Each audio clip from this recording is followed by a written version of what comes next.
Ambassador Krell adjusted his breathing apparatus as the airlock hissed open. The oxygen-rich atmosphere of the human space station would not kill him, but it made his skin itch and his 3 lungs work harder than normal. Such discomfort was minor compared to the importance of this mission. He stepped into the meeting chamber with his 4-member delegation behind him. The room was plain by Confederation standards. No floating holograms, no neural ambiance enhancers, just a long table with chairs and some screens on the walls. The humans preferred things simple, his cultural briefings had said. Simple and solid. The human delegation was already seated.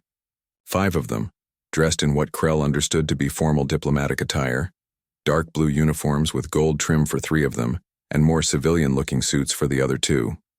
"Welcome to Artemis Station, Ambassador Krell," said a human, female at the center of their group. "I'm Diane Franklin, representing Earth's United Nations Space Command." Krell performed the greeting gesture his team had practiced, a slight bow followed by an extended hand. The human took his 6-fingered hand without hesitation.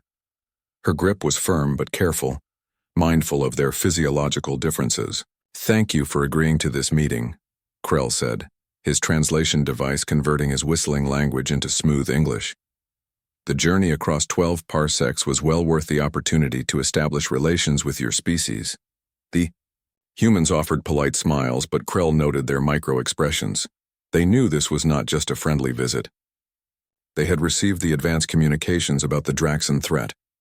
After the delegation was seated and refreshments offered, Krell tapped a small device. A 3-dimensional star map appeared above the table, showing a large section of the galaxy with various colored regions. "For over 2,000 of your Earth years, the Galactic Confederation has been in conflict with the Draxan Empire," he began. "The blue regions represent our territories, the red shows Draxan-controlled space, and the green indicates neutral systems." A human male with silver hair and weathered features leaned forward. The insignia on his uniform identified him as Admiral Gary Nichols. "And where are we on this map, Ambassador?" he asked. Krell touched the device again and the map zoomed in to show Earth's solar system, sitting in an unmarked region near the edge of the map. "Your system exists in what we call a buffer zone, technically unclaimed space, but the Draxan advance has accelerated in the past decade. This sector," he pointed to a red area not far from Earth's position, "was neutral territory just 15 Earth years ago." The humans exchanged glances but remained silent. "The Confederation believes it is time to formalize an alliance with humanity," Krell continued. "Our intelligence suggests the Draxan have also sent envoys to your government. I must be direct. Their offers of friendship and technology cannot be trusted." Diane Franklin folded her hands on the table. "We received a Draxan delegation 3 months ago. They said almost exactly the same thing about you." Krell's skin flushed a deeper blue. "As expected, but consider the evidence. The Draxan have conquered 12 formerly independent worlds in the past century alone. The Confederation has liberated 9? Interesting choice of words," said a younger human male sitting beside Franklin. "Jack Rivera, Earth Intelligence." He pulled up data on his tablet. "Our analysis shows that systems under Confederation liberation experience similar levels of resource extraction and cultural assimilation as those under Draxan conquest." Krell's second-in-command, Science Director Mila, spoke up.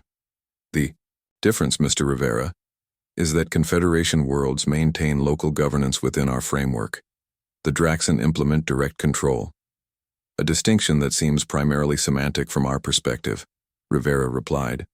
Ambassador Krell felt the meeting slipping away from his prepared approach. He needed to emphasize the danger. "Perhaps we should be more direct," he said. "The Draxan Empire represents an existential threat to free worlds everywhere. Their expansion will eventually reach Earth, regardless of your wishes. Neutrality is not an option in this conflict." "That's where you're wrong, Ambassador," Admiral Nichols said calmly. "We've studied your war for the past 5 years. We've analyzed the tactics, technologies, and casualties on both sides." A chill ran through Krell's body. 5 years? Humans had only achieved faster-than-light travel 7 years ago. They had been watching the conflict almost immediately after gaining the capability. "And what conclusions have you drawn?" he asked carefully. Diane Franklin stood up. "We've decided that Earth will not be joining your war, Ambassador. Not on your side, nor on the Draxons." The statement landed like a physical blow. Krell struggled to maintain diplomatic composure. "Perhaps you misunderstand the situation," he said. "This isn't a request for military support in some distant conflict. The Draxon will reach your borders within decades.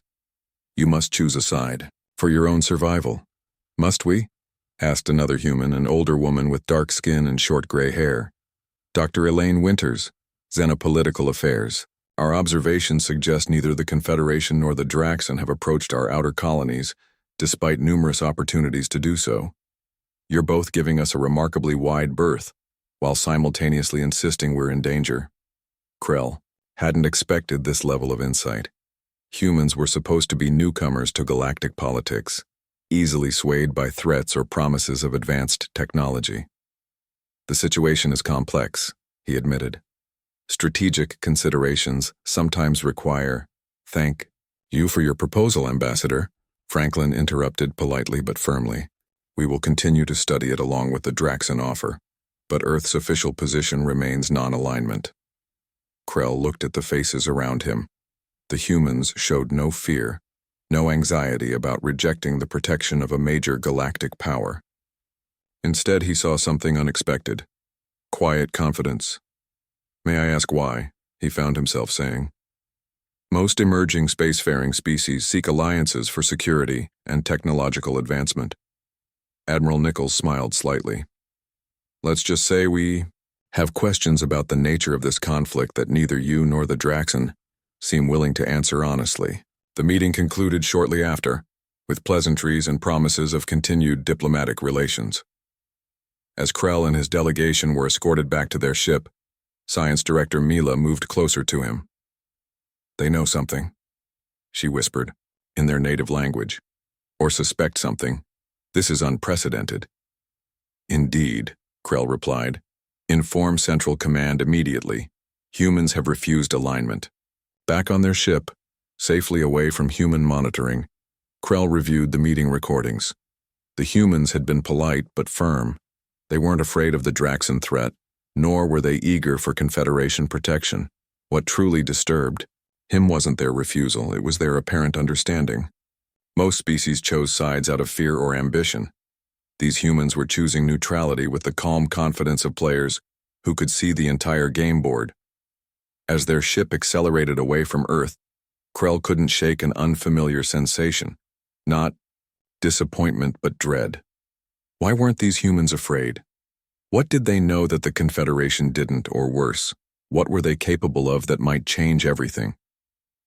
Laurel Whitaker drifted silently through the debris field, her small observation craft running on minimal power. The wreckage of what had once been the Confederation outpost on Proxima Centauri B floated around her in a slow, grim dance. 3 days ago, this had been a thriving research station. Now it was just another battlefield in a war that had lasted for thousands of years.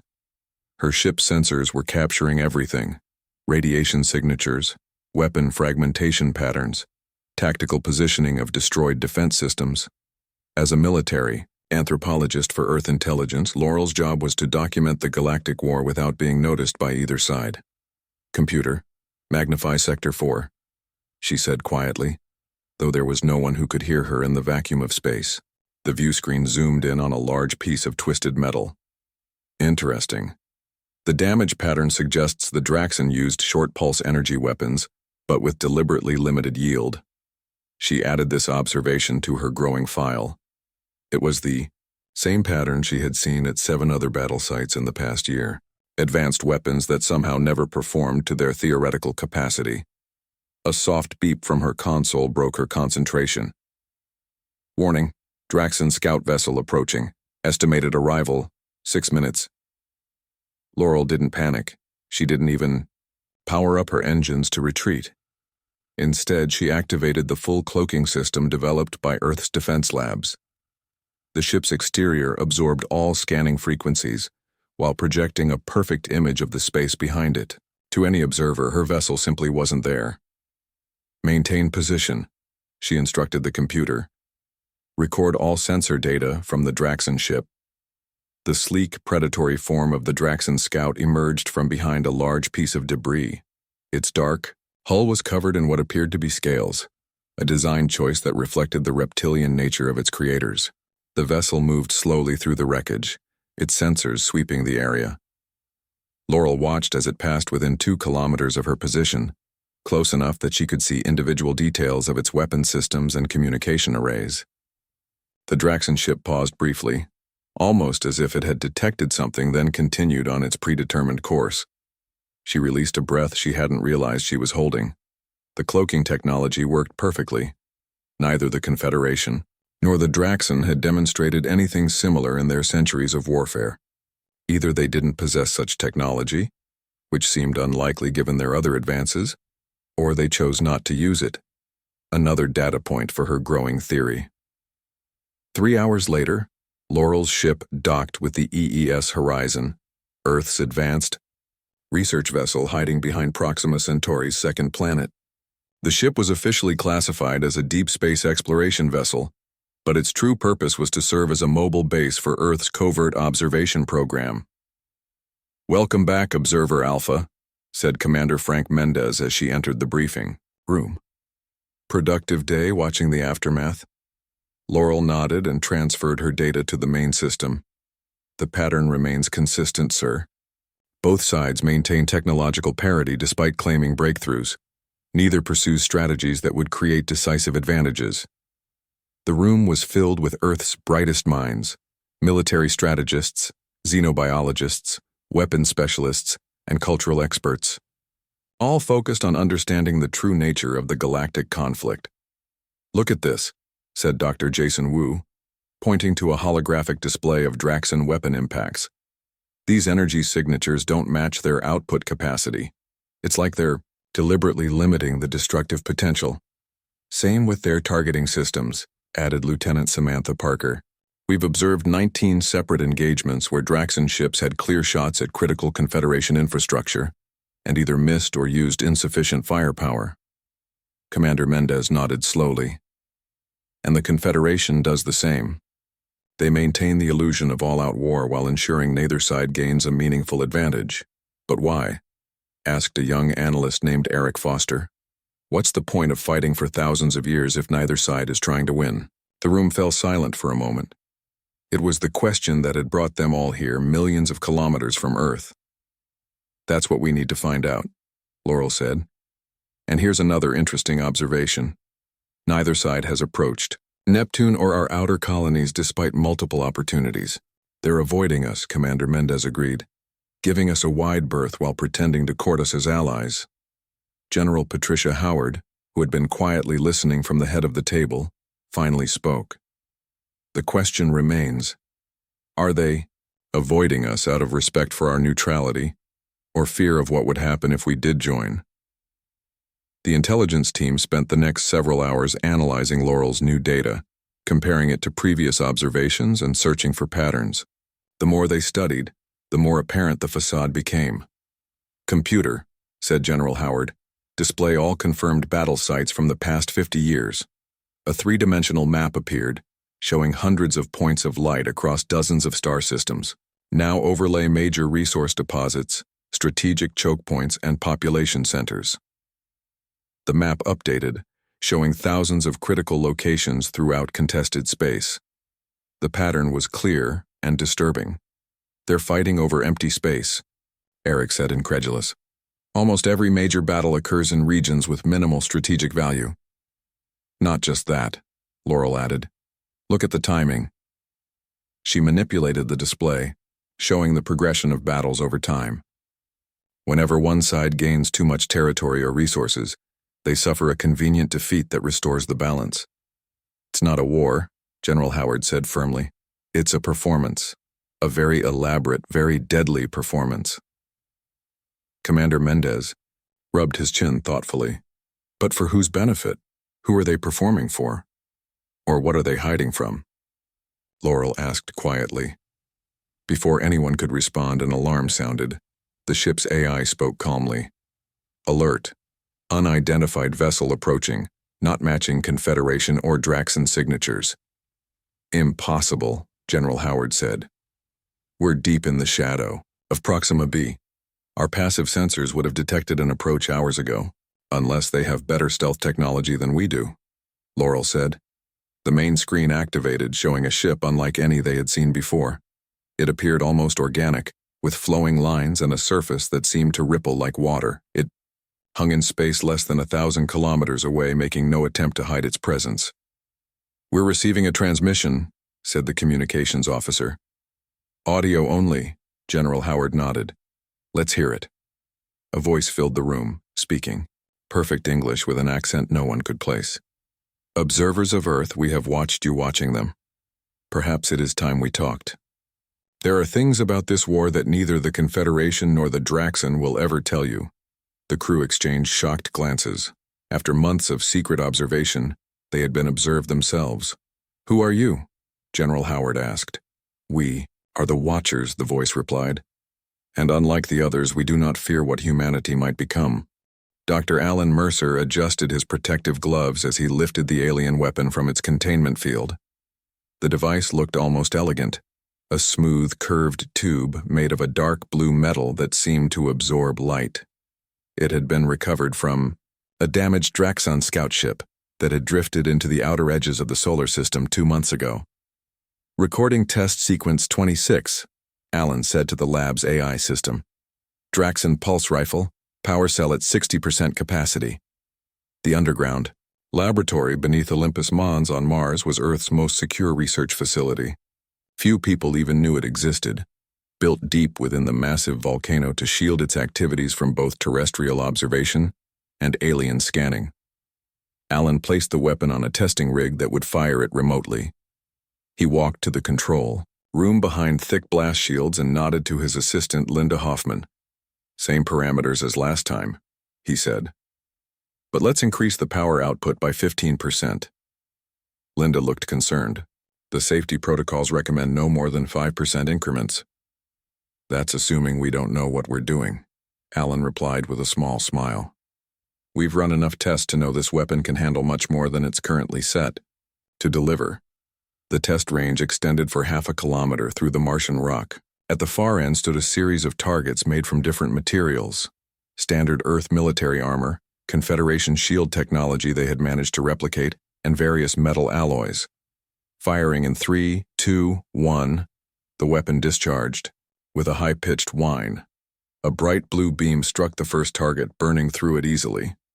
The beam continued through the second and third targets before dissipating.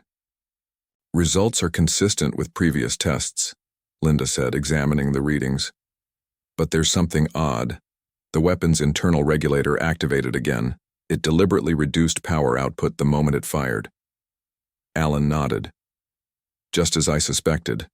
Run the simulation again, but this time, let's see what would happen if that regulator wasn't in place. Linda entered the commands, and a holographic display showed a simulated version of the same weapon firing at full capacity. In the simulation, the beam didn't just penetrate the targets, it vaporized them and continued through the solid rock behind. Results confirm hypothesis, the AI reported. Current Draxon weapons operate at approximately 62% of theoretical efficiency. Similar findings apply to all tested Confederation systems. Alan leaned back in his chair, troubled by the implications. Both galactic powers possess technology capable of causing far more destruction than they actually used in combat. Every weapon they had examined contained similar limiters, sophisticated components that seemed designed to prevent the technology from reaching its full potential. It makes no sense, Linda said, voicing Alan's thoughts. Why build weapons with this much power and then deliberately handicap them? Unless the whole point is to limit the damage, Alan replied, to create the appearance of all-out war while ensuring neither side can actually win decisively. Their conversation was interrupted as the lab door opened and Vice Admiral Richard Blackwood entered with Dr. Samantha Reeves from the Communications Research Division. Dr. Mercer, the Admiral said with a nod. I understand you've made some interesting discoveries. Alan gestured to his test results. Every piece of alien technology we've examined contains similar limitations. They're deliberately holding back. It matches what we've found in their communication systems, Samantha added, setting her tablet on the workstation. The screen displayed complex code structures. The encryption is sophisticated but intentionally exploitable. They're leaving backdoors in their own security. Backdoors that both sides know about? Admiral Blackwood asked. Samantha nodded. Exactly. The Draxan can listen in on Confederation transmissions and vice versa, but neither side seems concerned about this vulnerability. The Admiral's expression darkened. So either this war is some elaborate show or both sides are terrified of pushing too hard, Alan finished. The question is why. The four of them moved to a secure briefing room where Admiral Blackwood authorized access to new information. The wall screen activated, showing images of an unknown ship. 3 days ago, our observation team at Proxima Centauri encountered representatives of a species calling themselves the Watchers. They claim to have knowledge about the true nature of the galactic conflict. Alan studied the strange vessel with fascination. And we trust them? Not yet, the Admiral replied. But they provided us with coordinates to a location outside the normal travel lanes. General Howard authorized a small team to investigate, and what they found supports everything you've been discovering here. The screen changed to show what appeared to be a massive space station hidden in the shadow of a gas giant. Its design incorporated elements of both Confederation and Draxan architecture. This facility was built jointly by the supposedly mortal enemies, Samantha said, her voice filled with wonder. According to the Watchers, there are dozens of these installations throughout the galaxy, all working in concert. What are they? 4? Linda asked. Admiral Blackwood pressed another control, and the image zoomed out to show a strange distortion in space near the station. They appear to be monitoring or containing something. The Watchers called them dimensional anchors. They claim these stations are holding something back from entering our reality. Alan felt a chill run down his spine. And the war? A means to an end, the Admiral said grimly. The Watchers told us that both the Confederation and Draxan discovered something centuries ago. A cosmic entity or force that's attracted to advanced civilizations. They called it the Void. Samantha took over the explanation. According to their information, this entity feeds on technological progress and evolution. When a civilization reaches a certain level of advancement, it somehow attracts the attention of this force, which then consumes it. That's why they maintain the appearance of war while limiting actual destruction, Alan said, understanding dawning. They're keeping their civilizations at a precise level of technological advancement, advanced enough to maintain the containment systems, but not so advanced they attract this predator. Admiral Blackwood nodded. The Watchers claim 3 major galactic civilizations were wiped out before the survivors established the current system. The war is a form of camouflage, making it appear that they're using their full capabilities while actually holding themselves in check. And now humanity has appeared on the scene, Linda said quietly, refusing to play by their rules. Which brings us to your new assignment, the Admiral said. We need to know if this threat is real or an elaborate deception. If it's real, we need to understand it better than they do. Alan looked back at the screen showing the strange distortion. And if it is real? What then? Then we do what humans have always done when faced with predators or natural disasters, Admiral Blackwood said with determination. We don't hide or limit ourselves. We find a way to fight back. As the briefing continued, halfway across the solar system, aboard the observation vessel near Proxima Centauri, Laurel Whitaker was having a similar conversation with the representative of the Watchers. Your species has progressed remarkably quickly, the alien said. Its form was humanoid, but clearly artificial, a synthetic body designed for interaction with humans. Most races would have joined one side or the other by now, seeking protection. Humans tend to be suspicious when someone tells us there's only 2 choices, Laurel replied. We like to look for third options. That is precisely why we have revealed ourselves to you, the Watcher said. The Confederation and Draxan have chosen to survive through stagnation. For thousands of years they have maintained their careful balance, neither advancing nor retreating, But stagnation is just another form of death. And what do you want? From us? General Howard asked from her position at the head of the table. The Watcher's artificial face formed what might have been a smile. We want to see what option 3 looks like. Captain Olivia Dawson stood motionless on the bridge of the deep space research vessel Pathfinder. The ship hovered at the very edge of the solar system, beyond the orbit of Pluto in the vast darkness between stars.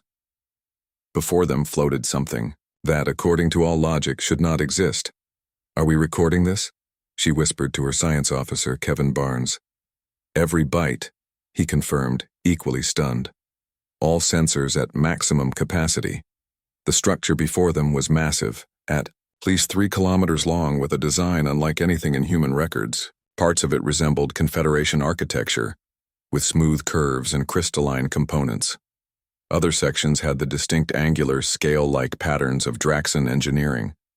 The two styles blended seamlessly, as if the structure had been built by both civilizations working in perfect harmony. This matches the coordinates the Watchers gave us, said Lieutenant Lisa Chen from the navigation station. We're exactly where we're supposed to be, and conveniently far from both Confederation and Draxan patrol routes, Olivia noted. They've hidden this well. The Pathfinder had been dispatched on a classified mission following the revelations from the Watchers, while Admiral Blackwood and General Howard coordinated the broader response to the new information. Captain Dawson's team had been sent to verify the existence of the mysterious containment facilities. I'm detecting minimal power signatures, Kevin reported. The station appears to be in some kind of standby mode. Life signs? Olivia asked. None. It seems to be automated. Olivia considered their options. This discovery confirmed at least part of what the Watchers had told them. The supposedly mortal enemies were indeed cooperating on some level. Take us closer, she ordered. 1/4 thrust, maintain full sensor sweep. As the Pathfinder approached the structure, their sensors began to detect unusual readings from the space surrounding it. Captain, Kevin called, his voice tight with excitement or fear. Perhaps both. I'm detecting quantum signatures consistent with dimensional anchoring. There's some kind of distortion in space-time near the station. Show me, Olivia said. The main view screen shifted to display a false color representation of the space around the station. Normal space appeared blue, but surrounding the structure was a web of red and purple distortions, places where the fabric of reality seemed to warp and stretch. Whatever this is, Kevin said, it's holding something back. The energy. Patterns suggest it's creating a barrier between normal space and something else. The communications officer, Ensign Jacob Miller, turned from his station. Captain, we're receiving an automated message from the structure. It's broadcasting on all frequencies in multiple languages. Let's hear it, Olivia said. Synthetic voice filled the bridge, speaking in oddly accented English. Attention, approaching vessel. You have entered a Class 5 containment zone. This is a joint Confederation Draxan security installation. Retreat immediately or face severe consequences. No attempt to actually target us, though, noted Security Chief Maria Rodriguez. Just a warning, Olivia nodded. They don't want to fight. They want us to leave without investigating further. Captain, Kevin interrupted. The distortion is fluctuating. I think our presence is causing some kind of reaction. On the view screen, the purple-red web around the station pulsed and shifted. Areas near the Pathfinder grew darker, as if something on the other side was responding to their presence. It's almost like it can sense us, Kevin said, his voice dropping to a whisper. Whatever is on the other side of that barrier. Olivia felt a chill run down her spine. The Watchers had spoken of a cosmic predator attracted to advanced civilizations. Was that what lurked beyond the dimensional barrier? Send all data back to Earth through the quantum relay, she ordered. Then prepare to deploy the probes. The Pathfinder carried several specialized drones designed to gather data in extreme conditions. As the crew prepared to launch them toward the station, another alert sounded. Captain, Jacob called out. 2 ships dropping out of FTL nearby, 1 Confederation, 1 Draxan. The view screen shifted to show the approaching vessels. They were small compared to their respective fleet's main warships, likely fast-response patrol craft. They're hailing us together on a joint channel, Jacob reported, surprise evident in his voice. Put it through, Olivia said. Two alien faces appeared on screen side by side. On the left, a bluish Confederation officer with translucent skin. On the right, a reptilian Draxan commander with scales the color of burnished copper. Human vessel. The Confederation officer spoke first. You are trespassing in a restricted zone. You must depart immediately. This is Captain Olivia Dawson, of the Earth research vessel Pathfinder. We're conducting peaceful exploration in neutral space. This zone is not neutral, the Draxan commander hissed. By joint treaty, this sector is forbidden to all traffic. Interesting, Olivia replied calmly.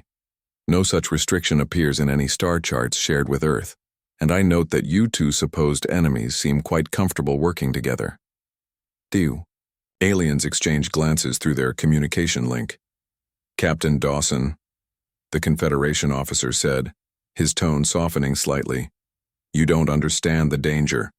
This installation maintains the stability of this sector. Your presence is disrupting critical containment protocols. As if to emphasize his point, the distortion around the station pulsed more violently. The ship's sensors registered a spike in unknown energy readings. We know about the void, Olivia said bluntly. We know about your fake war and the civilizations that were destroyed before. Both aliens fell silent, their expressions showing what Olivia interpreted as shock. The Watchers, the Draxan finally said, almost spitting the word. They've interfered again. Listen carefully, human. The Confederation officer leaned toward his camera. The Watchers don't seek to help you. They use emerging species as experiments. They want to see if you can develop a new solution to the void problem. And why would that be wrong? Olivia asked. Isn't a solution better than hiding for thousands of years? Many have tried, the Draxan said grimly. All have failed. Each failure strengthens the void. Each attempt makes the barriers weaker. Before Olivia could respond, Kevin called out urgently, Captain, the distortion is destabilizing. Something's coming through. The view screen showed the space near the station tearing open like fabric being ripped apart. Through the tear came darkness. Not the normal darkness of space, but something deeper, something that seemed to absorb light itself. Retreat now, both aliens shouted almost in unison. Olivia didn't hesitate. Full reverse thrust. Get us out of here. As the Pathfinder pulled away, the tear in space continued to widen. The last thing their sensors recorded before engaging the faster-than-light drive was the two alien vessels moving to position themselves between the growing rift and the retreating human ship. They were protecting the Pathfinder, at the cost of their own safety. When the Pathfinder's data reached Earth 20 hours later, it would force humanity to confront a terrifying reality. The threat was real, and far worse than anyone had imagined. The emergency session of Earth's unified government filled the Grand Chamber in Geneva. Representatives from every nation sat in tense silence as Intelligence Director Harold Chen displayed the final images from the Pathfinder mission. The tear in space looked like a wound in reality itself, a darkness deeper than the void between stars.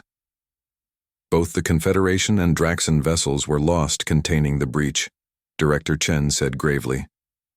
Their sacrifice gave the Pathfinder time to escape and transmit this data.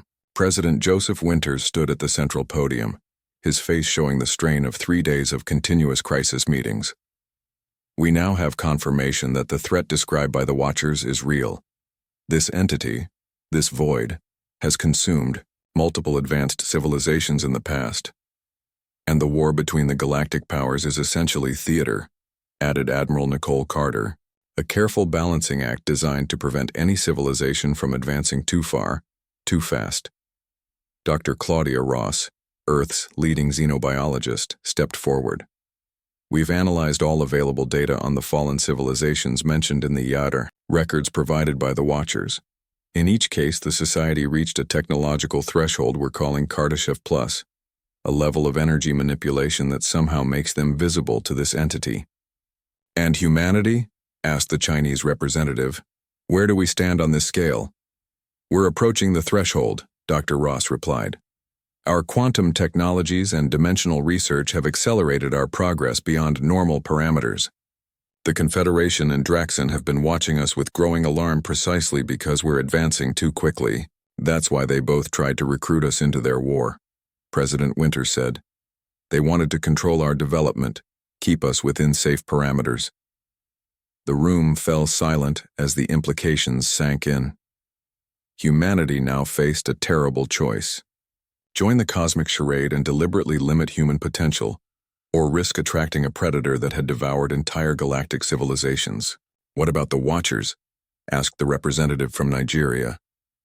Why have they revealed this to us when the others wanted to keep it secret? Admiral Carter brought up a new image on the main display. The strange, organic-looking ship they had encountered at Proxima Centauri. According to their own account, the Watchers are survivors from one of the civilizations partially consumed by the void. They've spent millennia studying it, looking for weaknesses. And have they found any? Asked the Brazilian representative. They believe they have, said Dr. Ross. But their solution requires something neither the Confederation nor the Draxon are willing to risk: a direct confrontation with the entity. Director, Chen stepped forward again. The Watchers have provided us with coordinates to a location they call the Nexus, a place where the dimensional barriers are naturally thinner. They believe a properly designed device could seal the pathways the void uses to enter our reality, permanently. At great risk, Admiral Carter added. If the attempt fails, it could create a permanent breach larger than anything we've seen before. Which brings us to the decision before us, President Winter said solemnly. Do we join their charade, deliberately limiting humanity's potential to hide from this cosmic predator? Do we try to convince them we're not a threat to their equilibrium, or do we take the risk the others fear?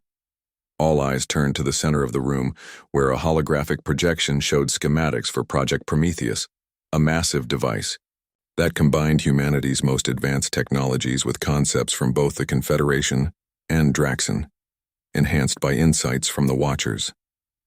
This is not a decision I can make alone, the President continued. The fate of not just humanity but potentially all life in our galaxy hangs in the balance. The debate raged for hours. Some argued for caution, for joining the ancient stalemate that had at least preserved life for thousands of years.